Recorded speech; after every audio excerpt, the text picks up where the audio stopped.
오늘 읽을 말씀 민수기 35장 1절에서 8절까지 말씀입니다. 민수기 35장 1절에서 8절까지 말씀입니다. 민수기 35장 1절에서 8절까지 말씀을 우리 같이 한 목소리로 읽겠습니다.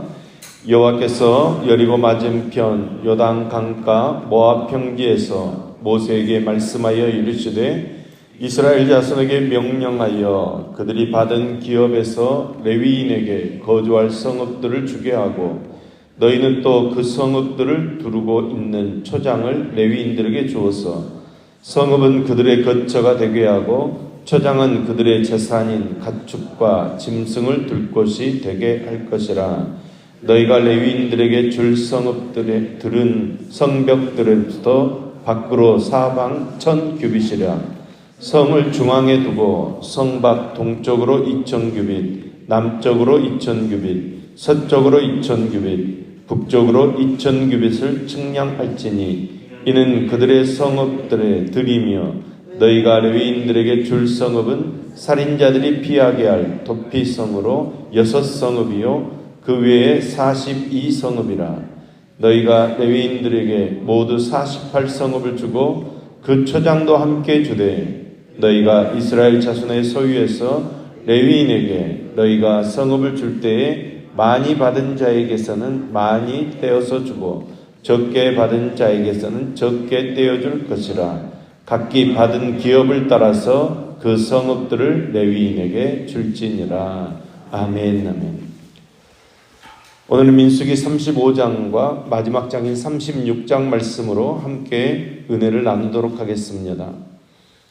35장에서는 하나님께서 크게 두 가지를 말씀하고 계십니다.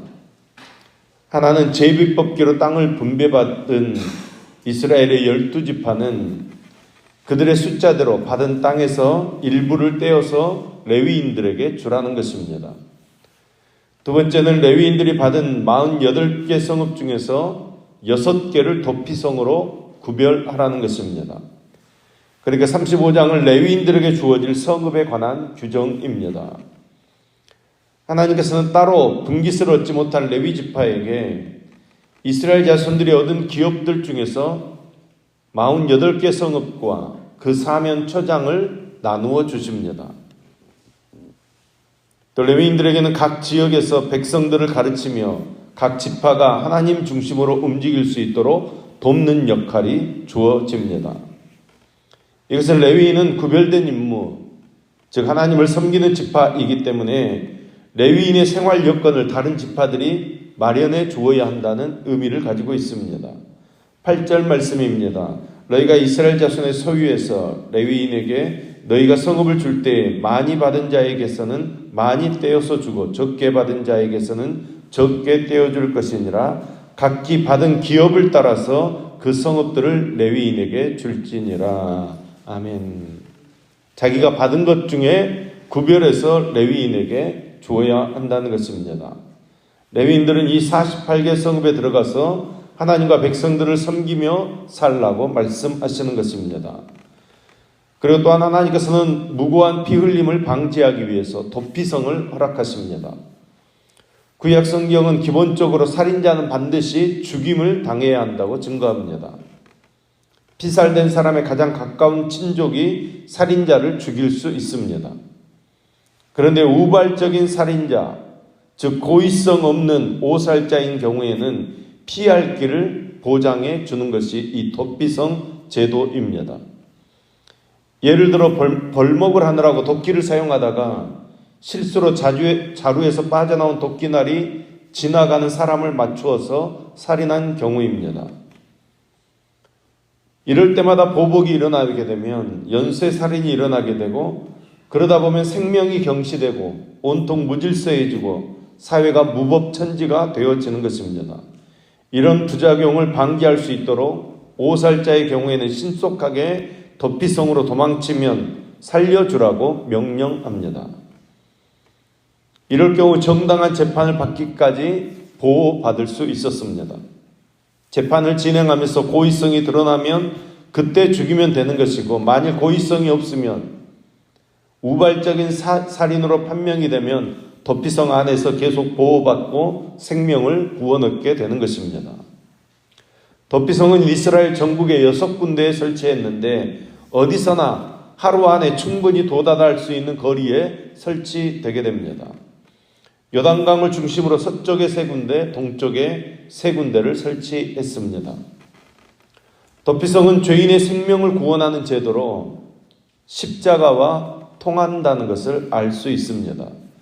그러니까 도피성은 십자가 구원을 상징하는 일종의 예고편인 것입니다. 죽을 죄인이 생명을 구원 얻을 수 있는 유일한 길이 되는 것입니다. 도피성이 아니면 아무리 우발적인 살인이라고 하더라도 죽임을 당할 수밖에 없었습니다. 그러나 도피성으로 피하기만 하면 살 수 있는 것입니다. 이 도피성 제도는 과실로 죄 지은 사람에게는 2가지 책임이 있다는 것을 말하고 있습니다. 도피성에는 반드시 본인이 들어와야 합니다. 또한 대제사장이 죽기까지는 이 도피성을 떠나지 말아야 합니다.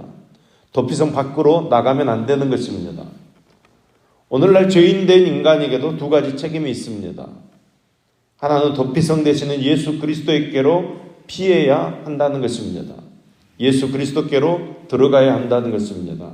각자가 예수님을 믿어야 합니다. 그리고 다른 하나는 이 도피성 안에 영원히 거해야 합니다. 하지만 우리는 한번 예수님을 믿게 되면 성령님께서 우리 안에 들어오셔서 우리의 구원을 지켜주시기 때문에 우리의 책임은 한 가지로 줄어들게 됩니다. 우리에게 주어진 책임은 도피성이신 예수 그리스도 안으로 피해 들어가는 것입니다. 나의 죄를 인정하고 하나님께서 나를 위해 마련해 내오신 도피성이신 예수 그리스도 안으로 들어가면 우리는 구원 얻을 줄로 믿습니다. 마지막 36장에서는 땅 분배와 상속에 관한 법을 말씀합니다. 36장은 앞에서 다루었던 그렇게 27장의 내용과 맥을 같이 하는 여성 상속법에 관한 내용이 보완되어서 제시되고 있습니다. 특별히 기업을 상속받은 여자가 다른 지파의 남자와 결혼할 경우에 그 기업이 누구에게 속하게 되느냐, 아주 중요한 문제에 관심을 기울입니다. 결국 이 문제에 대한 해결 방안으로 상속받은 여자는 자기 아버지의 지파 내에서만 결혼해야 한다는 규례가 제정되어집니다. 그래서 여성 상속법에 관한 규례를 다루고 있다는 것 때문에 오늘 36장은 있어도 되고 없어도 된다고 생각하는 사람들이 많은데, 이 36장이 교훈하고 있는 바는 단지 여성 상속의 문제만 국한되는 것이 아닙니다. 각 지파에게 분배될 가나안의 기업이 영원히 보존되어야 함을 강조하고 있습니다. 이것은 매우 중요한 의미를 내포하는 것입니다. 이것은 신약의 성도가 하나님으로부터 받은 기업인 하나님의 나라, 이 천국은 영원하다는 것을 예시해 보여주는 것입니다. 여러분, 우리의 구원은 흔들리지 않습니다. 하나님의 나라는 흔들리지 않습니다. 하나님의 나라는 영원히 우리 가운데 있는 줄로 믿습니다. 1절에서 4절까지 말씀을 보면 하나님께서는 당신의 백성들에게 아름다운 기업을 선물로 주시되 자신의 주권을 따라 임의로 주십니다. 이것은 아무 기준 없이 아무렇게나 주신다는 말이 아닙니다. 비록 이스라엘 각 지파의 대표자들이 제비를 뽑지만 하나님께서는 그 제비를 통하여서 하나님의 계획하신 바를 이루어 가시는 것입니다. 5절에서 9절까지 말씀을 보면 하나님께서는 스스로 계획하신 바를 아무런 제한도 받지 않으시고 이행하십니다. 누구도 하나님께 이 일을 제거하거나 반대할 수 없습니다. 하나님께서는 기업 분배에 관하여 슬로바앗의 딸들에게 말을 듣습니다. 또 길르앗 자손들의 말을 들었습니다. 이처럼 하나님께서는 자녀들의 부르짖음을 들으시고 그들에게 가장 알맞고 좋은 것으로 허락해 주십니다. 10절에서 13절까지 말씀을 보면 하나님께서는 그 주권을 따라 알맞은 것을 주시는 것입니다. 우리가 해야 될 일은 무엇입니까? 하나님께서는 우리에게 선물을 주시되 우리가 손을 내밀어 그것을 받기를 원하시는 것입니다. 결국 슬로바앗의 딸들은 결혼할 때 하나님의 명령대로 순종했습니다. 하나님의 말씀에 순종하기 위해서는 선택권을 일부 포기해야 합니다. 포기하면서 하나님의 말씀에 순종하는 것입니다. 이렇게 하나님의 사역을 돕는 가장 좋은 방법은 순종하는 것입니다.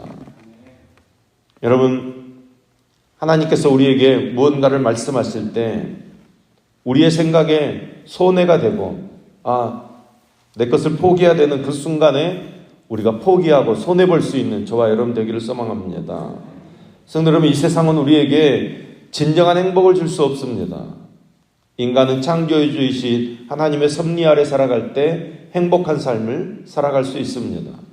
따라서 우리는 거룩하신 하나님을 경외하는 가운데 하나님의 말씀을 신실하게 따르는 믿음의 사람들이 되어져야 합니다. 내가 주의 말씀에 순종하지 않는 한 주님께서 내게 주신 기업들을 보존할 수 없는 것입니다. 오늘도 우리가 하루하루 삶을 살아갈 때 내 것을 포기하고 하나님의 뜻을 붙잡고 하나님의 말씀을 따르는 순종의 삶을 사는 저와 여러분 될 수 있기를 간절히 소망합니다. 하나님께서는 우리를 통해 반드시 하나님의 말씀을 이루어 주실 줄로 믿습니다. 우리의 구원이 흔들리지 않고 천국이 흔들리지 않는 것처럼 우리의 삶을 지키시는 하나님의 영광도 흔들리지 않고 우리를 지켜 가실 줄로 믿습니다.